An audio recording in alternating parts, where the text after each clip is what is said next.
حضرت علی نے فرمایا تھا حضرت فاطمہ کو دفن کرنے کے بعد لِكُلِّ اجْتِمَاعٍ مِّن خَلِيلَيْنِ فُرْقَةٌ وَكُلَّ الَّذِي قَبْلَ الْمَمَاتِ قَلِيلٌ۔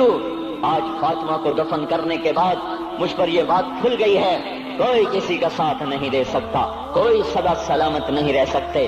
ایسی حسین جوڑی بھی آج بکھر گئی، ایسا حسین جوڑا کوئی دنیا میں کہاں سے لائے گا، ایسا جمال کوئی کہاں سے لائے گا، ایسی جوڑی کوئی کہاں سے لائے گا۔ علی و فاطمہ کی جوڑی کوئی دکھائے تو صحیح، کوئی نبیوں کے بعد کوئی ایسی جوڑی بنی ہو، لیکن آج یہ جوڑی ٹوٹ گئی۔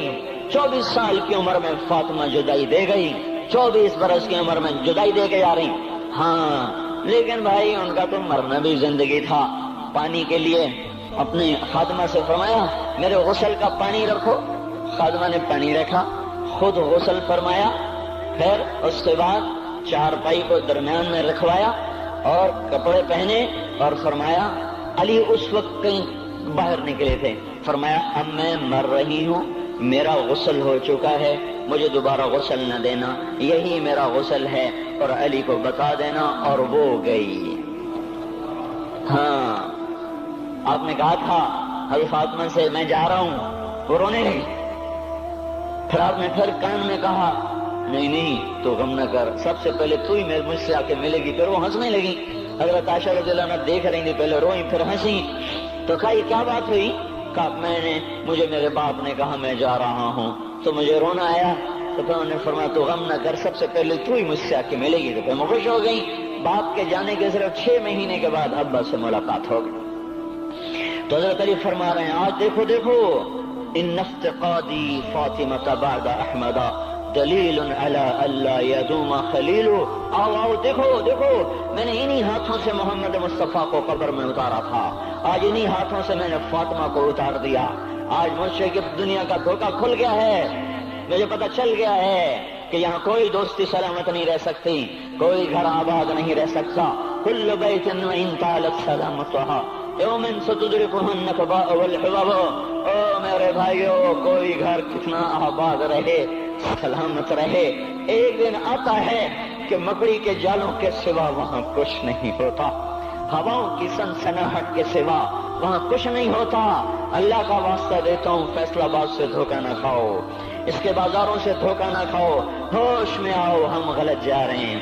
اور میرے بھائیو اگر مر کے اللہ کے پاس جانا ہے تو اس زندگی سے واپس آؤ، واپس آؤ، میں اللہ کا اس کے رسول کا واسطہ دیتا ہوں۔ اگر مر کے کہیں اور چلے جانا ہے، اگر مر کے اللہ کے پاس نہیں جانا یا اللہ کے رسول کا سامنا نہیں ہے، جو مرضی کرو، پھر ہم بھی چھوڑیں، اب ہمیں بھی کچھ سمجھاؤ، ہم کیوں بول بول کے گلے کی ایک ایک رگ میں درد اتار بیٹھے، گھر چھوڑ چھوڑ چھوڑ چھوڑ، سارا وجود ہڈیوں میں درد اتر گیا ہے، تو کچھ ہمیں بھی راستہ بتاؤ کہ یہ راستہ ہے، اس پہ موج میلہ بھی ہوگا، اللہ بھی نہیں ملے گا، آؤ ہم سب پھر ہم بھی مل کر تمہارا ساتھ دیں۔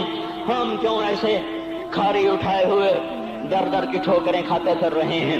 میرے بھائیو، اور اگر ایسا کوئی راستہ نہیں ہے، اور میں بتا رہا ہوں کوئی نہیں ہے، کوئی نہیں ہے، کوئی نہیں ہے، میرے پاس کوئی مضمون نہیں بیان کرنے کو۔ میں یہ نوجوانوں کو دیکھتا ہوں، میرے بند ٹوٹ جاتے ہیں، میں دیوانہ ہو جاتا ہوں کہ میں ان کے کیسے دلوں میں اتر کر ان کے دلوں کی لگاموں کو اللہ کی طرف پھیر دوں اور اس کے رسول کی طرف پھیر دوں۔ یہ جب گانے بجانے میں ڈوبتے ہیں، جب یہ رقص گاہوں کو چلتے ہیں، جب یہ تاجر غلط تولتے ہیں، اور جب یہ بینک سے قرضے لے کر لمبے لمبے نظام بناتے ہیں، پرائز بانڈ خرید کر دعائیں مانگتے ہیں اللہ میرا بانڈ نکل آئے، او میرا بھائی تجھے کیا ہو گیا؟ تو جوئے پر دعائیں کر رہا ہے کہ یا اللہ میرا بانڈ نکال دے۔ میں کیسے ہوش میں لاؤں؟ میں تو خود مدہوش ہو چکا ہوں۔ میں تو صدمے جیسے آدمی کو پاگل کر دیتے ہیں، دیوانہ کر دیتے ہیں۔ وہ دیوانگی کی کیفیت ہے کہ کوئی سنتا ہی نہیں، کوئی مانتا ہی نہیں، 4 دن کے تھوڑی دیر کے لیے ہائے ہائے کرتے ہیں، پھر وہی ڈگر، وہی راہیں، وہی غفلت، وہی صبحیں، وہی شامیں۔ کہاں سے کوئی آئے گا؟ کون سی آواز آئے گی؟ کوئی قیامت کے کڑکا کو سننا چاہتے ہو؟ کیا آسمان کے دھماکے سن کے توبہ کرنا چاہتے ہو؟ کہ آسمان کی بجلیوں کو کونجتا دیکھ کر پھر توبہ کرو گے، یا زمین کے کلیجے کو پھٹتا دیکھ کر پھر توبہ کرو گے، یا سمندر کی بفری موجوں کو چڑھتا دیکھ کر پھر توبہ کرو گے، یا ہواؤں کے جھکڑ بگولوں کو دیکھ کر پھر توبہ کرو گے؟ نہیں، پھر توبہ کا وقت نکل جاتا ہے، ابھی وقت ہے، ابھی ہم لوٹ آئیں، آ جائیں، قبروں کی وہ سیدگی یاد کرو، قبروں کے اندھیرے یاد کرو۔ اور میں آپ کو سنا رہا تھا، اس قبر نے مجھے روک لیا، اس کی ایک ایک مٹی کے ذرے نے مجھے کہا کچھ ادھر پڑھ دو، یہاں کوئی نہیں آیا۔ ہاں کوئی نہیں آیا کرتا، کوئی نہیں آیا کرتا، یہاں علی فاطمہ جدا ہو گئے، باقی کون ہمیشہ رہ سکتا ہے؟ اور جب جدائیاں ہوتی ہیں پھر کیا ہوتا ہے؟ كأن لم تكن بيني وبينك خلة ولا حسن ود مرة في التبادل۔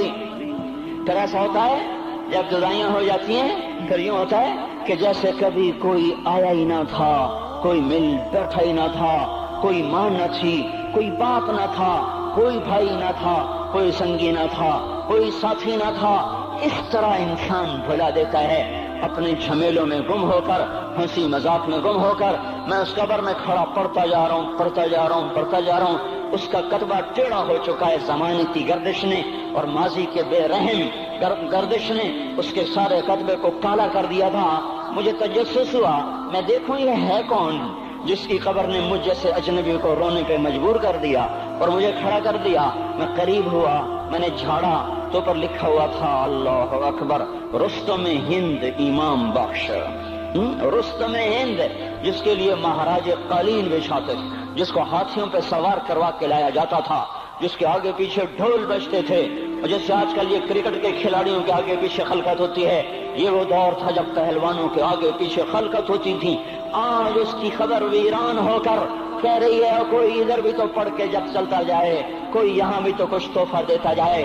میرے محترم بھائیو، جب موت آئے گی تو کوئی اولاد یاد نہ کرے گی، کوئی ماں باپ یاد نہ کریں گے، مائیں لال بھول جاتی ہیں، ماؤں کو بچے بھول جاتے ہیں، ماؤں کو بچے بھول جاتے ہیں، باپ اولادیں بھول جاتے ہیں، بیویوں کو خامن مل جاتے ہیں، خامدوں کو بیویاں مل جاتی ہیں، یاروں کو یار مل جاتے ہیں۔ وہ تو ہم ہیں جو جا کے تہہ خاک سو جاتے ہیں، اکیلے تنہا زندگی کا سفر شروع ہو جاتا ہے۔ علی بن ابی طالب جیسا شاہ سوار، اللہ تعالیٰ کا مقرب محبوب انسان، جس کو اللہ کے نبی نے کہا علی تجھے بشارت ہو، جنت میں تیرا گھر میرے گھر کے سامنے ہوگا، اتنی بڑی بشارت علی تجھے مبارک ہو، جنت میں تیرا گھر میرے گھر کے سامنے ہوگا۔ اتنی بڑی بشارت کا لینے والا، روزانہ کی رات کی فریاد، مجھے تو پتہ نہیں کہ میرا یہ بیان قبول ہے کہ مردود ہے، آپ کو پتہ نہیں آپ کی آمد قبول ہے کہ مردود ہے۔ آج 25 روزے رکھتے ہوئے ہو گئے، کچھ پتہ نہیں، اللہ تعالیٰ قبول کرے گا یا رد کر دے گا۔ بڑی ذات ہے، آج تک زندگی میں کوئی ایک عمل بھی نظر نہیں آتا جس پر ہم دعویٰ کر سکیں یہ کام تو میرا اللہ کو بڑا پسند آئے گا اور میری بخشش کا سامان ہو جائے گا۔ ہم فقیر لوگ ہیں میرے بھائیو، ہماری معیشت اتنی خراب نہیں ہوئی جتنا ہمارا ایمان خراب ہو گیا ہے۔ ہمارا فقیر، اس کا چولہا ٹھنڈا ہوا ہے، ہمیں اس کا درد ہے، لیکن اس کے چولہے ٹھنڈے ہونے کا اتنا درد نہیں ہے جتنا اس کے ایمان کی انگیٹھیاں سرد ہو چکی ہیں، جتنا یہ درد ہے، کیونکہ یہ فقر مالداروں کو بھی حاصل ہے۔ یہ فقر پوری دنیا پہ چھا چکا، مالدار بھی فقیر ہیں، دکاندار بھی فقیر ہیں، تاجر زمیندار بھی فقیر ہیں۔ آج جو جتنا بڑا دنیا دار ہے وہ ایمان کا اتنا بڑا فقیر ہو چکا ہے، وہ بھکاری ہو چکا ہے۔ کچھ نہیں ہمارے پاس، کوئی دعویٰ نہیں زندگی بھر کے کسی ایک عمل پر، جن کو جنت کے پروانے مل گئے۔ علی کا گھر میرے گھر کے سامنے، فاطمہ میری بیٹی جنت کی عورتوں کی سردار، حسن حسین جوانوں کے سردار جن کو جنت کے پروانے ملے۔ حضرت علی رات کو اٹھ کے رو رہے ہیں، آہن آہ من قلت الذات وبعد السفر ووحشت الطریق، اے میرے مولا مجھے معاف کرنا، میرے پاس عمل کوئی نہیں ہے، اے مولا مجھے معاف کر دے، میرا عمل تھوڑا ہے۔ اور میں نے ابھی کیا کہا ہے، میں نے ابھی کیا بتایا آپ کو کہ علی کا گھر نبی کے گھر کے سامنے ہے، تو کچھ تو سوچو، کبھی تھوڑے عمل والا بھی دو جہان کے سردار کے گھر کے سامنے گھر بنا سکتا ہے؟ کبھی تھوڑے عمل والا اتنے مرتبے پہ جا سکتا ہے؟ وہ کیا کہہ رہے ہیں؟ یا اللہ میرا عمل تھوڑا ہے تو میرے پاس کیا ہے جس کا میں دعویٰ کروں؟ یا اللہ میرا عمل تھوڑا ہے، یا اللہ مجھے تنہا جانا ہے، یا اللہ راستہ بڑا خطرناک ہے، یا اللہ عمل کا توشہ تھوڑا ہے، اے میرے مولا مجھے معاف کر دے، مجھے معاف کر دے۔ یہ وہ ہیں جو معاف ہو چکے ہیں، جن کی بخشش ہو چکی ہے، اور مجھے تو پتہ نہیں ہے کس حال میں جانا